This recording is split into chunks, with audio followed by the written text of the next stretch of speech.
Shalom, salam sejahtera bagi kita semua, secara khusus untuk seluruh pemirsa Petasen TV. Perkenalkan, nama saya Arya Fostel Sihohotang. Saya teologia tingkat 2 dan bersekolah di Perguruan Tinggi Advent Nusantara, dan pada saat ini saya akan membagikan sebuah ringkasan sekolah sahabat kita. Namun sebelum itu, mari kita berdoa. Bapa di sorga, terima kasih untuk kesempatan ini Tuhan. Pada saat ini hamba-Mu akan membagikan sebuah ringkasan untuk pelajaran sekolah sahabat. Biar akhirnya Tuhan boleh mengurapi hamba dengan Roh Kudus, agar di setiap orang yang mendengarkan ringkasan sekolah sahabat ini boleh menjadi berkat bagi kehidupan mereka dan terang bagi jalan mereka, sehingga iman dikuatkan dan nama Tuhan tetap dipermuliakan. Inilah doa kami, dalam nama Tuhan Yesus kami berdoa. Amin. Baik Bapak Ibu, saudara-saudari yang terkasih dalam Tuhan, ketika kita melihat pelajaran sekolah sahabat kita di dalam satu minggu ini, berjudul Merindukan Tuhan di Sion. Dan ketika kita melihat ayat intinya, terdapat di dalam Mazmur 84, ayat yang ketiga, firman Tuhan katakan, "Jiwaku hancur karena merindukan pelataran-pelataran Tuhan. Hatiku dan dagingku bersorak-sorai kepada Allah yang hidup." Bapak Ibu, saudara-saudari yang terkasih dalam Tuhan, berapa banyak di antara kita yang memiliki perasaan jiwa yang hancur ketika kita tidak berada di dalam pelataran Tuhan? Saya yakin dan percaya, semua kita yang melihat atau mendengarkan ringkasan pelajaran sekolah sahabat ini, tentu kita memiliki rasa jiwa yang hancur untuk berada di dalam pelataran Tuhan. Dan ketika kita juga melihat di ringkasan pelajaran sekolah sahabat kita satu minggu ini, merindukan Tuhan di Sion, mungkin Bapak Ibu saudara-saudari yang terkasih dalam Tuhan bertanya-tanya, apa itu Sion? Sion adalah nyanyian pujian yang mengagungkan keindahan Sion dan kedaulatan Tuhan yang memerintah dari gunung sucinya. Bapak Ibu sekalian, dan bukan hanya itu saja, Sion mewakili kehadiran Allah yang hidup di antara umatnya, dan Allah memerintah Sion. Berkat-berkat Sion melimpah sampai ke ujung bumi karena pribadi dan kasih karunia Tuhan melampaui batas tempat kudus manapun. Jadi sangat jelas ya, ketika kita melihat di dalam pelajaran sekolah sahabat kita, tentu kita akan mengerti apa arti daripada kata Sion. Dan Bapak Ibu saudara-saudari yang terkasih dalam Tuhan, ketika kita melihat di dalam Mazmur 84 ayat 1 sampai ayat yang ke-13, ya, mengapa pemazmur rindu untuk tinggal di tempat yang kudus? Ketika saya melihat di dalam pelajaran sekolah sahabat ini, pemazmur merindukan untuk menjadikan bait suci sebagai tempat tinggalnya yang permanen, sehingga ia dapat berada dekat dengan Allah selama-lamanya. Jadi ini adalah salah satu alasan pemazmur mengapa mereka rindu untuk selalu berada di dalam pelataran Tuhan. Dan kemudian di tempat kudus, ya, mereka merasakan kehadiran Allah yang hidup. Di tempat kudus, para penyembah dapat menyaksikan kemurahan Tuhan. Ya, berapa banyak di antara kita, ketika kita berada di dalam bait suci atau gereja, kita dapat menyaksikan ya, kemurahan Tuhan secara langsung. Itu mungkin boleh kita renungkan di dalam hati dan pikiran kita masing-masing. Berkat-berkat Allah digambarkan memancar dari bait suci, dicurahkan pertama-tama kepada mereka yang melayani di bait suci. Jadi ini adalah orang yang mendapatkan berkat ketika mereka berada di dalam tempat kudus. Ketika kita melihat lagi di dalam Mazmur 84 ayat 1 sampai 13, siapa lagi yang bisa diberkati melalui tempat kudus? Katakan, kalau dengan kata siapa, ketika kita belajar melalui pelajaran sekolah sahabat kita, orang yang dapat diberkati melalui tempat kudus adalah orang yang mau melayani di bait suci. Dan kemudian kepada para peziarah yang sedang menuju kepada bait suci, dan akhirnya mencapai ke ujung seluruh bumi. Dan kemudian Bapak Ibu sekalian, ketika kita melihat di dalam Mazmur 122 ayat 1 sampai 5, apakah perasaan para penyembah saat mereka tiba di Yerusalem? Apakah yang ingin mereka temukan di Yerusalem?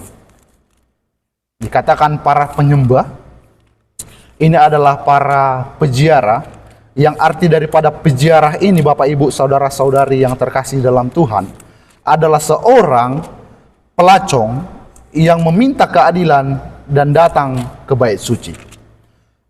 Ketika kita melihat di dalam Mazmur 122, Mazmur 122 mengungkapkan kegembiraan para peziarah saat mereka tiba di Yerusalem. Ziarah ke Yerusalem adalah saat-saat yang menyenangkan ketika umat Tuhan bergabung 3 kali dalam setahun untuk memperingati kebaikan Tuhan terhadap mereka di masa lalu dan sekarang. Jadi ini adalah salah satu alasan ya, para peziarah sangat senang untuk datang ke tempat kudus atau bait suci. Dan kemudian di dalam Mazmur 122 ayat 6 sampai 9, apakah doa utama umat Tuhan? Ya, ketika kita melihat ya di dalam pelajaran sekolah sahabat kita, ya sudah sangat jelas dikatakan, Yerusalem bisa menjadi kota kedamaian hanya jika ada kedamaian antara Tuhan dan umatnya, dan di antara anak-anak Tuhan sendiri. Jadi, ya, apakah doa utama umat Tuhan? Doa untuk perdamaian Yerusalem menyampaikan segala keseruan atau seruan kepada umat Allah untuk hidup dalam damai dengan Allah dan satu sama lain. Dan di dalam Mazmur 122 mengajarkan kita bahwa doa untuk kesejahteraan umat beriman harus menjadi pokok utama doa anak-anak Tuhan, karena umat Tuhan yang kuat dan bersatu yang dapat mewartakan kabar baik tentang kedamaian dan keselamatan Tuhan kepada dunia. Jadi sudah sangat jelas apa yang perlu kita doakan ya adalah kesejahteraan bagi umat-umat kita, sesama kita orang percaya. Dan kemudian ketika kita melihat lagi dalam Mazmur 87 ayat 1 sampai 2, apakah yang membuat Sion begitu terhormat Bapak Ibu sekalian? Ya. Yang membuat Sion begitu terhormat, ya.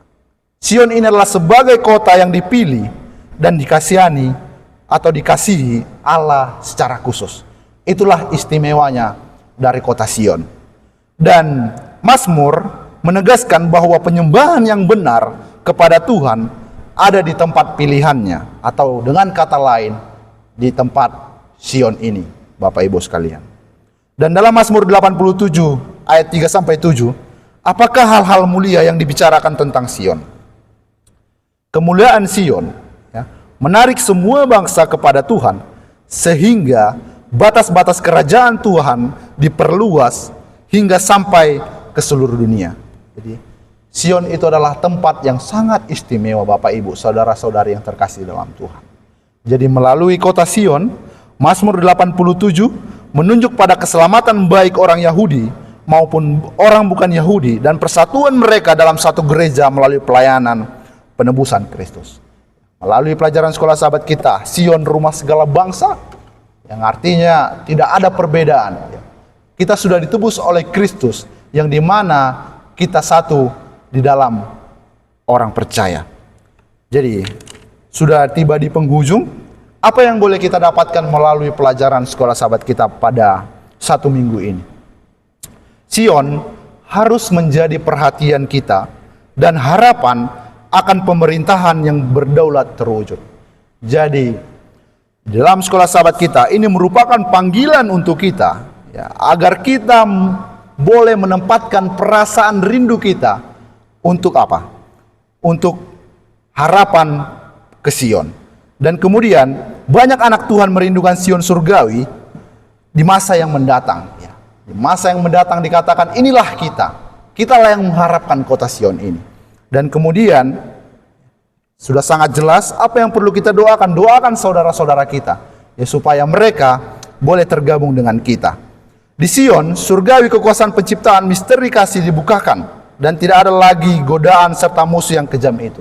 Jadi walaupun dunia ini penuh dengan penderitaan, itu tidak menutup kemungkinan kita untuk mempertahankan segala iman kita untuk menerima kasih karunia daripada Allah. Dan mungkin itu adalah kesimpulan yang boleh saya sampaikan melalui ringkasan sekolah sahabat kita. Dan kurang lebihnya, ya saya mohon maaf, dan Bapak Ibu sekalian boleh lebih melihat apa yang menjadi arti daripada pelajaran sekolah sahabat kita 1 minggu atau 1 minggu ke depan yang akan mendatang. Mungkin ini saja, saya mengundang kita kembali untuk berdoa. Bapa di sorga, terima kasih Tuhan atas kesempatan ini. Kami boleh merenungkan, boleh melihat mengenai ringkasan pelajaran sekolah sahabat kami, di mana merindukan kota Sion. Biarlah kiranya Tuhan kami boleh menjadi umat-umat Tuhan yang dipersatukan, yang memiliki pengharapan, kerinduan untuk menaruh kata Sion ke dalam hati dan pikiran kami masing-masing. Tolong bantu kami dalam kuasa-Mu Tuhan, agar di setiap langkah kami, apapun yang kami lakukan, itu boleh menjadi kemuliaan bagi nama Tuhan. Inilah yang menjadi doa kami. Kami serahkan semua ke dalam tangan-Mu. Di dalam nama Tuhan Yesus kami berdoa. Amin.